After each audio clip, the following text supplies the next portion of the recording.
All right. So, as we were talking about earlier, we were able to convert to lowercase where everything was tested and some of them failed. So, we added the conditions to make sure they pass, but covering all the edge cases as much as we could. Now, let's do the second part of it. And just to continue, we are using the same website, pytestwitheric.com, just to continue using to learn TDD in a very simple manner. Now, what do we do now? So we want to do a new test, and this time we want to learn remove test pattern, right? So, oh, it's already giving me everything. Let's see how it does. So string manipulator, it's at the same string, same class, I mean, and it's trying to remove world from hello world, and that is what we are expecting. Now, we don't need to go through the whole scenario again. We just want to create a new one, and it's already giving us. So let's just see before we accept it. So it's taking given string and the pattern, which is great. And let's accept it. And then what it is giving replace pattern with colon. So we are removing everything there. Before we do that, let's just quickly give an empty function just to make sure that this function passes. Now, if I run this, it fails, which is expected.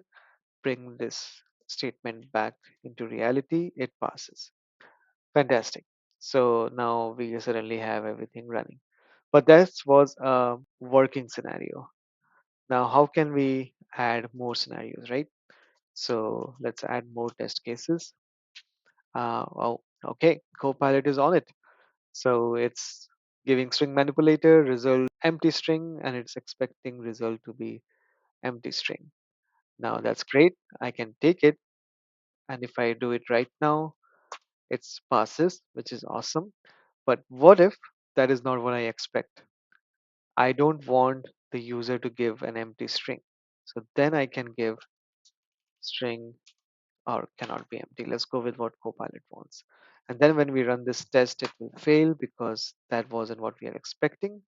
So then we have to change some things. So before there, and it's already here. So if not given string, which means if there is no given string value, then we return string cannot be empty, which is exactly what the test gives. I'm impressed with this Copilot. It's taking the result very fast, understanding. But just make sure we don't take it blindly, just see what's doing. And I am to be blamed. Sometimes I take everything blindly and I suffer after that, which is totally not okay. But that's how I roll sometimes. Anyways, enough of blabbering. And then let's see, we give a empty pattern. Let's see what Copilot does with it. So it gives hello world with an empty value, and we can get hello world. Now it's up to us how we define our function. Now, if this is how we want, it's totally good that we are not changing anything. And now, if we want to be very strict, we can give uh, something like string cannot be empty, or you can say pattern string cannot be empty. As simple as that. And then similarly, if you run it again, it should fail because that's not what we are expecting. But here we'll have to come pattern string cannot be empty. So if there is no pattern, written pattern string cannot be empty. That is awesome. Now if you run this again, all good. So let's do one more test. Now this time, remove with empty string and pattern. That's also a very valid scenario. Let's just see what the Copilot gives. So now here it will pass here because that's the first thing you're checking. Now if I just move this around, that will totally change the answer. The test will fail. Um, but again, this is all subjective, so it doesn't matter how you give it. This is not a necessary test in my understanding, but I'll let it be here. Um, with no match. Oh wow, that is exactly what I was going to do. So what I was gonna ask is, if we don't have the pattern in here, what should happen? Now, once again, this is subjective on how you want to treat it. Right now, let's treat it as if this is correct, where even if it's not existing, I want to pass the test, or which is totally fine. So let's see how it works. Passes. So it tries to replace Python. There's no Python, so it gives hello world. But now if I want to change this to pattern string not found, right? So Python was not found in this hello world, so I cannot replace it or remove that pattern. Now, if I run this, initially it will fail, so we'll have to fix this, right? So how do we fix it? We give one more statement: if pattern not in given string, return pattern string not found, which is perfect. That is what I need. Now let's run it again. As we are running it, everything passes. Isn't that great? I'm sorry, I'm a little confused with uh, our statement here. Now, if we move this a little above rather than doing it there, what happens then? Aha, that's one thing. Line 30, which is this assertion, it failed.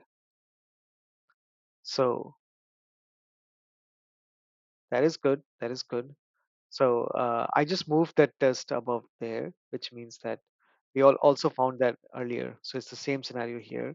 I got confused with the website how it was treating this, but um, this could have also handled it badly. But just because we are debugging it later, it's fine here. So that's another thing, and that's kind of the thing. Test-driven development may be helpful if you try to keep making changes, and if there's something wrong with the code which was being handled in an earlier test, it can catch it. This is a very simple example, but it gets better as we go ahead.